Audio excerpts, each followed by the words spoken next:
안녕하세요. 한사랑교회 황성수 목사입니다. 사도행전 15장에 보면 예루살렘의 교회의 사도들과 장로들이 모여서 회의를 했다는 기록이 남아 있습니다. 사도 바울은 이방인들에게 주 예수의 은혜로 구원받는다고 가르쳤는데, 어떤 사람들이 이방인들도 모세의 법대로 할례를 받아야 구원을 받는다고 가르쳤던 거예요. 둘 중에 누가 맞을까요? 그래서 여러 교회 지도자들이 예루살렘에서 회의를 소집하고 토론을 엽니다. 먼저 베드로가 발언을 하죠. 나는 주 예수의 은혜로 구원받는다고 믿습니다. 그러자 바울과 바나바가 할례 받지 않은 이방인들이 구원받지 않았다면 나타나지 않았을 성령의 역사에 대해서 증언을 합니다. 그렇게 긴 논의가 지나고 최종적으로 야고보 사도가 이런 결론을 내리죠. 이방인 중에서 하나님께로 돌아오는 자들을 유대인의 율법 가지고 괴롭게 하지 말자.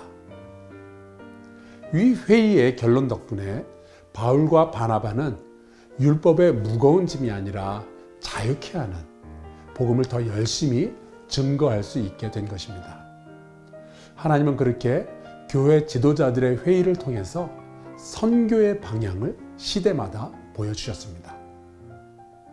덕분에 우리는 율법에서는 금지되어 있는 돼지고기도 먹고 장어구이도 먹고 안식일에 엘리베이터를 타면서도 구원의 확신이 흔들릴 필요가 없는 거예요. 4세기에는 예수님의 본질에 대한 질문이 있었습니다. 우리가 예수님을 전하긴 전하는데 도대체 예수는 하나님인가 사람인가 하는 질문이었어요. 그때 터키의 니케아에서 약 1500명의 교회 리더들이 모여서 함께 기도하고 논의를 한 결과 성자 예수님과 성부 하나님은 동일한 분이시라는 삼위일체 신앙의 기초가 만들어지게 되죠. 이 회의의 결론 덕분에 우리는 성부, 성자, 성령이 한 분이시라는 사도신경의 고백을 지금까지 가지게 된 거예요. 그렇게 교회는 그 시대가 가진 다양한 선교적 질문에 대하여 함께 모여서 기도하고 말씀을 연구하며 논의를 한 후에 대답을 내어주었습니다. 그렇게 우리의 역사 속에 수많은 회의가 있었고 1000년이 지나고 또 수백 년이 지나면서 1910년에는 스코틀랜드의 에딘버러에 1200여 명의 선교사들과 교회 리더들, 학자들이 함께 모여서 선교 대회를 하죠. 여기에서 아프리카와 동아시아 그리고 무슬림 지역을 위한 선교의 전략을 수립하게 됩니다. 1974년 스위스 로잔에서는 약 2700여 명의 리더들이 모여서 전 세계를 향한 복음 전파의 목표를 온 교회 리더들과 함께 나누게 되죠. 1989년 필리핀의 마닐라에서는 온 교회가 온전한 복음을 온 세상에 전하자는 복음주의 선교의 목표를 함께 또 나누게 됩니다.